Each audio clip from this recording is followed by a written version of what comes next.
जय हिंद विद्यार्थी मित्रांनो तुम्हाला BMC junior engineering mechanical electrical civil यामध्ये तुम्ही एक्झाम जी आहे ती दिलेली आहे, परंतु तुम्ही अपेक्षित आहात की तुमचा रिझल्ट कधी लागणार आहे।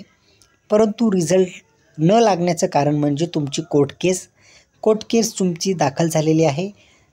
तोपर्यंत तुमचा निकाल लागत नाही जोपर्यंत तुमची ही केसची जी अपडेट आहे ती तुमची व्यवस्थित तुमच्यापर्यंत पोहोचत नाही किंवा त्याचा निकाल लागत नाही। विद्यार्थी मित्रांनो, मी व्हिडिओ बनवण्याचं टाळत होतो। मला प्रथम वाटलं की टेलिग्राम चॅनलवर तुम्हाला 2 वाक्यात देऊन देऊ की नेक्स्ट डेट जी आहे ती तुम्हाला मिळाली आहे, तुमच्या फेवरमध्ये कुठलीही प्रकारची गोष्ट जी आहे ती झालेली नाही आहे।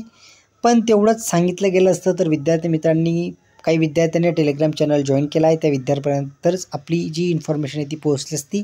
परंतु जे विद्यार्थी आपल्या यूट्यूब चॅनलवर आहेत त्या विद्यार्थ्यांपर्यंत आपली इन्फॉर्मेशन जी आहे ती पोहोचली नसती। त्या अनुषंगाने मी एक ठरवलं आहे की जर तुमच्या फेवरची इन्फॉर्मेशन असो किंवा नसो, परंतु तुम्हाला जी अपडेट आहे ती तंतोतंत देण्याचं काम जे आहे ते मी केलं पाहिजे।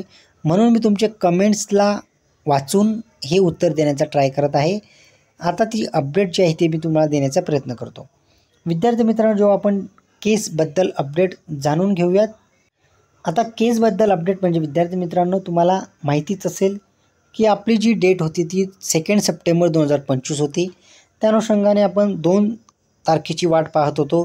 भरपूर विद्यार्थ्यांना मी सांगितलं होतं की इंट्रीम ॲप्लिकेशनसाठी तुमची नेक्स्ट हिअरिंग असणार आहे, त्यासाठीच त्यांनी पुढची डेट आहे ती दिलेली आहे। मग 2 सप्टेंबर म्हणजे 2 सप्टेंबरला तुमची डेट आली। त्यानंतर काय झालं त्यासाठी तुम्ही वारंवार कमेंट करत आहात। त्यानंतर विद्यार्थी मित्रांनो, हे बघा 2 सप्टेंबर जे आहे 2 सप्टेंबरला तुमची जी आहे ती डेट झालेली आहे। 2 सप्टेंबर जेव्हा आपण क्लिक करत आहोत इंट्रीम ॲप्लिकेशनसाठी, म्हणजे आता त्यांना इंट्रीम ॲप्लिकेशन म्हणजे त्यांना केस चालू असताना त्यांना काय अपेक्षित आहे किंवा त्यांना जे पिटिशनर असतील किंवा जे रिस्पॉन्डर असतील त्यांना काय अपेक्षित आहे, ज्यांनी इंट्रीम ॲप्लिकेशनसाठी जे दाखल केलेलं आहे त्यांचं म्हणणं जे आहे ते ऐकून घेणार आहे कोर्ट। मग त्यांनी ते ऐकून घेतलं का, तर त्याचं आन्सर आहे विद्यार्थी मित्रांनो नाही। तुम्हाला कुठल्याही प्रकारचं जे आहे ते इंट्रीम ॲप्लिकेशनवर त्यांचं उत्तर आलेलं नाही किंवा इंट्रीम ॲप्लिकेशनवर काही ऑर्डर झाली का, त्याचा आन्सरसुद्धा असणार आहे नो। आता तुम्हाला पुढची डेट आहे ती दिली गेली आहे ती म्हणजे 29 सप्टेंबर 2025।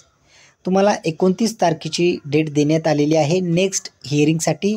स्टेजसुद्धा आहे तुमची इंट्रीम ॲप्लिकेशन, हीच स्टेट जी आहे किंवा इंट्रीम ॲप्लिकेशन जे आहे तेच स्टेजसाठी तुमची 29 तारखेला डेट आहे ती दिली गेली आहे।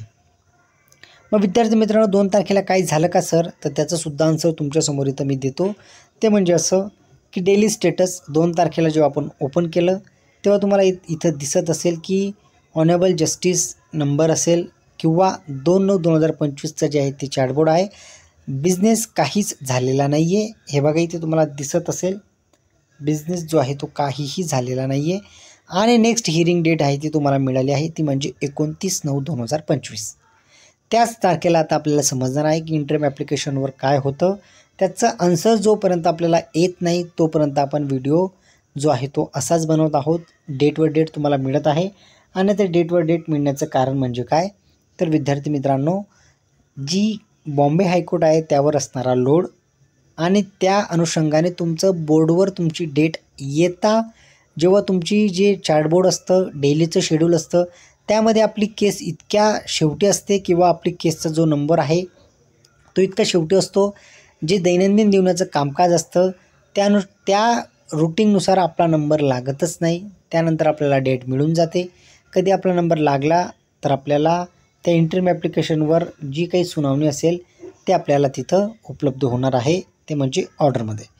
जेव्हा ऑर्डर येईल विद्यार्थी मित्रांनो तेव्हा मी नक्कीच तुमच्यासोबत डिस्कशन करणार आहे। आता फक्त तुम्ही एवढंच समजून घ्या, थोडक्यात सांगतो ते म्हणजे काय, तर कुठल्याही प्रकारचं तुमच्या फेवरमध्ये काहीही आलेलं नाही आहे। तुम्ही 29 तारखेपर्यंत अजूनही वेट करू शकतात। काही विद्यार्थ्यांना अजून जर अपडेट पाहिजे असेल तर त्यांनी टेलिग्राम चॅनलवर आपलं जॉईन करून घ्यायचं आहे, जेणेकरून तिथं फक्त तुम्ही वाचून घ्यायचं आहे की नेक्स्ट डेट दिली का काय असेल ते मी तिथं उपलब्ध करून देण्याचा प्रयत्न करतो। चला विद्यार्थी मित्रांनो, मी आता तुमची रजा घेतो। जय हिंद। काही जर अपडेट आली तुमच्या फेवरमध्ये तर नक्कीच मी ती देण्याचा प्रयत्न करेन। चला विद्यार्थ्यांना आता तुमची मी रजा घेतो। जय हिंद। अजून एक महत्त्वाची गोष्ट विद्यार्थी मित्रांनो राहिली ती म्हणजे अशी की तुम्हीसुद्धा चेक करू शकतात. तुम्हाला माहिती आहे जे विद्यार्थी आपल्या मोबाईलवर जे आहेत त्यांनी नंबर टाकायचा आहे, स्टेटस म्हणून तुम्ही नंबर टाकायचा आहे. त्यानंतर तुम्ही ते टाकल्यानंतर तुम्हाला 29 तारखेला जर काही इन्फॉर्मेशन आली तर मला नक्की ती शेअर करा. मी सुद्धा चेक करणार आहे. पण अनावधानाने जर मी विसरलो तर तुमचे कमेंट्स जे आहेत ते येतच असतात. ते कमेंट्स पाहून मी तुमचं उत्तर देण्याचा प्रयत्न करतो. पण काही जे विद्यार्थी आहेत आपल्यावाले त्या विद्यार्थ्यांना स्वतः जर चेक करायचं असेल तर नंबर जो आहे तो डिस्क्रिप्शन बॉक्समध्ये मी देऊन देईल. ही जी बॉम्बे हायकोर्टची ई-कोर्ट सर्व्हिसची जी लिंक आहे ही बघा इथे तुम्हाला दिसत असेल. टॉप बॉक्स जो आहे तुमचा ई-कोर्ट हायकोर्ट जे आहे ती इथं दिसत असेल. त्यामध्ये कोर्ट हिअरिंग केस स्टेटस जे आहे ते तुम्हाला इथं दिसत असेल. केस स्टेटस टाकायचं, त्या नंबर तो नंबर टाकायचा.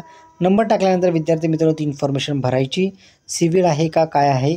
त्यानंतर ती इन्फॉर्मेशन भरल्यानंतर विद्यार्थी मित्रांनो तुम्हीसुद्धा तुमच्या मोबाईलवर जी आहे ही अपडेट चेक करू शकतात.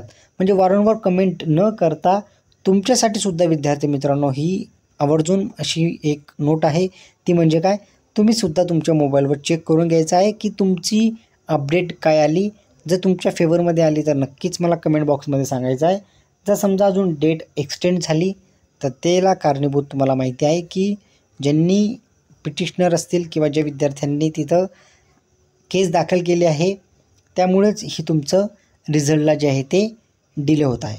परंतु एक इन्फॉर्मेशन अशी सुद्धा आहे की जर असा डिले जर चालू असला तर विद्यार्थी मित्रांनो ते तुमचे गुणवत्ता यादी जे आहे ते लावणार आहेत अशी इन्फॉर्मेशन BMCकडून आलेली आहे.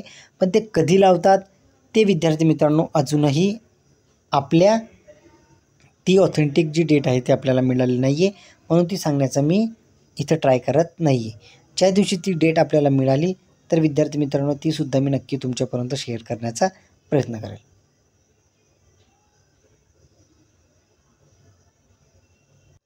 चला विद्यार्थी मित्रांनो आता मी तुमची रजा घेतो. जय हिंद. चॅनलला सबस्क्राईब करून घ्या. व्हिडिओ आवडत असेल तर नक्की लाईक करा. आणि जे विद्यार्थी BMC ज्युनियर इंजिनिअरिंग मेकॅनिकल इलेक्ट्रिकलचे असतील त्या विद्यार्थ्यांपर्यंत आपला हा इन्फॉर्मेशनचा व्हिडिओ जो आहे तो पोचवा. फक्त एक लाईक जो आहे तो तुमच्याकडून मी अपेक्षित आहे. जे विद्यार्थ्यांनी व्हिडिओला लाईक केलं, नंबर ऑफ लाईक जर आले तर मला सुद्धा त्या व्हिडिओची पावती पॉझिटिव्ह मिळाली असं मी गृहीत धरेल. चला विद्यार्थ्यांनो जय हिंद.